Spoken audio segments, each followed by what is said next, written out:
शहर के बड़े अस्पताल में सबने बच्चे को मृत मान लिया, लेकिन भीगे कपड़ों में खड़े एक सड़क के लड़के ने चिल्लाकर कहा, रुको, ये अभी जिंदा है। और उसी पल किस्मत ने करवट बदल दी। बारिश उस सुबह शहर पर ऐसे टूट रही थी जैसे आसमान की सिलाई अचानक उधड़ गई हो। बड़े निजी अस्पताल की चमकती इमारत के बाहर मुख्य द्वार से थोड़ा हटकर बने छोटे से छज्जे के नीचे एक दुबला पतला लड़का सिकुड़ कर बैठा था। उसका नाम ईशान था। उम्र सिर्फ 14 साल। शरीर इतना सूखा कि उसके कंधों पर पड़ा फटा हुआ भूरा स्वेटर भी उस पर किसी और का लगता था। होंठ फटे हुए, एड़ियां सफ़ेद धूल से भरी और हाथ इतने खुरदुरे के लगता था ठंडे पत्थरों ने ही उन्हें तराशा हो। ईशान ने पिछली दोपहर से कुछ नहीं खाया था। ज्यादातर रातों में वो अस्पताल के पीछे वाले हिस्से में कूड़ेदानों के पास सो जाता था, क्योंकि वहां दीवारें हवा रोक लेती थीं। कभी कोई दयालु नर्स उसे बची हुई रोटी दे देती, कभी चौकीदार डांटकर भगा देता। लेकिन उस दिन बारिश इतनी तेज थी कि भागकर जाने का भी मतलब नहीं था, इसलिए वो दरवाजे के पास ही टिक गया था, बिना हाथ फैलाए, बिना किसी से कुछ मांगे, सिर्फ लोगों को आते जाते देखता हुआ। वो हमेशा ऐसा ही करता था। साफ कपड़ों, सूखे जूतों और गर्म चेहरों वाले लोग अंदर जाते और ईशान बस उन्हें देखता रहता, जैसे वो किसी ऐसी दुनिया की चौखट पर बैठा हो जहां उसके लिए जगह नहीं बनाई गई। अंदर सफ़ेद रोशनी से नहाए लंबे गलियारे के अंत में एक विशेष कक्ष था। वहां हवा में मशीनों की आवाज़ थी, दवाइयों की गंध थी और ऐसा तनाव था कि सांस लेना भी भारी लगता था। उस कमरे में 8 महीने का एक बच्चा अस्पताल के बिस्तर पर पड़ा था। उसके छोटे से शरीर से तार जुड़े थे, नाक और मुंह के पास नलियां थीं और मशीन की नियमित आवाज़ कमरे में गूंज रही थी, बीप बीप बीप। उस बच्चे का नाम नील था। वो उद्योग जगत के बेहद ताकतवर आदमी देव मल्होत्रा का इकलौता बेटा था। टीवी पर दिखने वाला, निवेश सम्मेलनों में भाषण देने वाला, कई कंपनियों का मालिक, जिसके एक इशारे पर करोड़ों का सौदा बदल जाता था। लेकिन उस वक्त जो आदमी बिस्तर के पास खड़ा था, वो किसी साम्राज्य का मालिक नहीं, सिर्फ एक टूटा हुआ पिता दिख रहा था।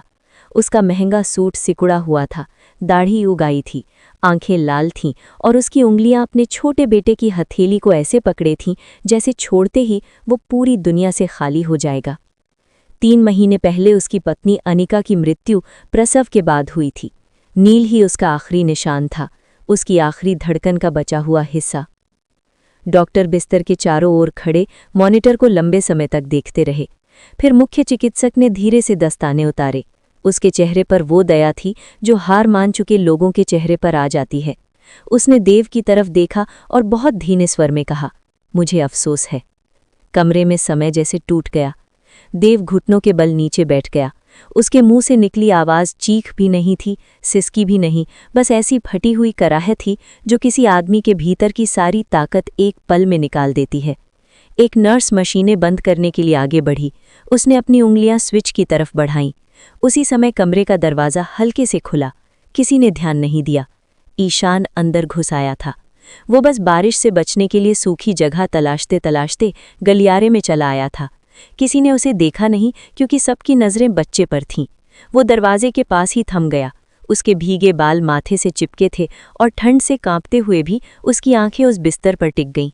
फिर उसने कुछ देखा, बहुत छोटा, बहुत हल्का, लेकिन उसने साफ देखा। बच्चे के होंठ जरा से हिले। ईशान का दिल जैसे सीने से टकराया। रुको! उसकी आवाज़ कांपी, इतनी धीमे कि किसी ने सुना ही नहीं। नर्स का हाथ स्विच की ओर और बढ़ा। इस बार ईशान पूरी ताकत से चिल्लाया, रुकिए! पूरा कमरा घूमकर उसकी तरफ देखने लगा। ये कौन है? एक डॉक्टर झल्लाया।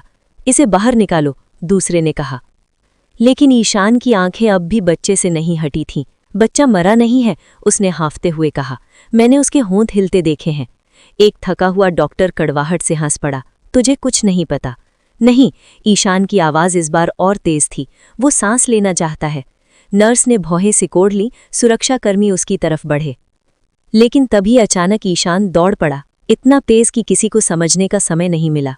वो बिस्तर तक पहुंचा, बच्चे को सावधानी से उठा लिया और सीधा कमरे के कोने में बनी धातु की धुलाई वाली सिंक की तरफ भागा। अलार्म एक साथ बज उठे। तू क्या कर रहा है? किसी ने चीख कर कहा। देव भी चौंक कर खड़ा हुआ, मगर जैसे उसके पैर जमीन में धंस गए हों। ईशान ने बच्चे को ऐसे थामा जैसे उसने ये कभी पहले देखा हो। उसने नील के शरीर को बहुत हल्का सा झुकाया, उसके चेहरे को सहारा दिया, फिर नल खोला। पानी की पतली धारा उसने सीधे बच्चे पर नहीं, उसके होठों के पास बहुत सावधानी से बहने दी, इतना कि अटकी हुई चीज ढीली हो जाए मगर झटका ना लगे। उसके होंठ कांप रहे थे। कृपया करके, वो बुदबुदाया, भगवान के लिए सांस लो। 1 सेकंड, 2 सेकंड, 3 सेकंड। कमरे में ऐसा सन्नाटा उतर आया कि मशीनों के अलार्म भी दूर लगने लगे। फिर बच्चे ने अचानक खांसा, उसके मुंह से पानी और बलगम निकला। एक और खांसी, और अगले ही पल एक बहुत हल्की मगर साफ रोने की आवाज कमरे में भर गई। सब जड़ हो गए। जिस बच्चे को कुछ ही क्षण पहले मृत घोषित किया गया था, वो रो रहा था। डॉक्टर बिजली की तरह उसकी तरफ दौड़े। बच्चे को वापस बिस्तर पर रखा गया। मशीनें फिर जोड़ी गईं। मॉनिटर पर एक कमजोर मगर सचमुच मौजूद धड़कन उभरी। नर्सों के हाथ कांप रहे थे। मुख्य चिकित्सक की आंखों में अविश्वास था। कोने में खड़ा ईशान भीगता हुआ, कांपता हुआ अपने ही हाथों को देख रहा था। उसे ठीक से समझ नहीं आ रहा था उसने किया क्या है। बस इतना जानता था कि उसे लगा बच्चा गया नहीं है। देव धीरे धीरे उसके सामने आकर खड़ा हुआ। दुनिया के इतने बड़े आदमी की नज़र उस गंदे, भूखे, सड़क पर सोने वाले लड़के पर टिक गई। उसने बहुत देर तक उसे देखा, फिर धीमे स्वर में पूछा, तूने ऐसा क्यों किया? ईशान ने नज़र झुका ली। मैं नहीं चाहता था कि वो मर जाए। डॉक्टर देव को थोड़ा किनारे ले गए। उन्होंने धीमे धीमे कुछ कहा। सब शब्द ईशान तक साफ नहीं पहुंचे, लेकिन एक वाक्य उसके कानों में बर्फ की तरह धंस गया। इस लड़के ने जो किया है, उसका ये असर सामान्य चिकित्सा से समझना मुश्किल है। देव वापस उसकी ओर लौटा। अब उसकी आंखों में सिर्फ कृतज्ञता नहीं थी, वहां डर भी था, जिज्ञासा भी, और कोई बहुत पुराना घाव भी। उसने पूछा, तूने ये कहाँ सीखा? ईशान ने एक पल सिर उठाया। उसकी आंखों में बारिश, भूख और किसी पुराने दर्द की परछाई थी। उसने बहुत धीरे कहा, मैंने अपनी माँ को ऐसा करते देखा था, मेरी छोटे बहन के साथ, मरने से पहले। कमरा चुप हो गया। लेकिन उसी समय मुख्य चिकित्सक की नज़र नील के मस्तिष्क मॉनिटर पर पड़ी। स्क्रीन पर एक अजीब पैटर्न उभर रहा था, ऐसा संकेत जैसा उसने अपनी पूरी सेवा में सिर्फ एक बार देखा था। उसका चेहरा पीला पड़ गया। ये नहीं हो सकता, वो फुसफुसाया, क्योंकि अगर वो संकेत सच था तो ईशान ने सिर्फ एक बच्चा बचाया नहीं था, शायद उसने उसके भीतर कुछ और जगा दिया था। और अगले कुछ मिनट में जो फैसला देव लेने वाला था, वो 14 साल के उस सड़क के लड़के की ज़िंदगी हमेशा के लिए बदल देने वाला था। हेलो गाइस, प्लीज़ मेरी वीडियोस को ज़्यादा से ज़्यादा लाइक कीजिए, सब्सक्राइब कीजिए, प्लीज़ गाइस शेयर कीजिए, मुझे सपोर्ट कीजिए।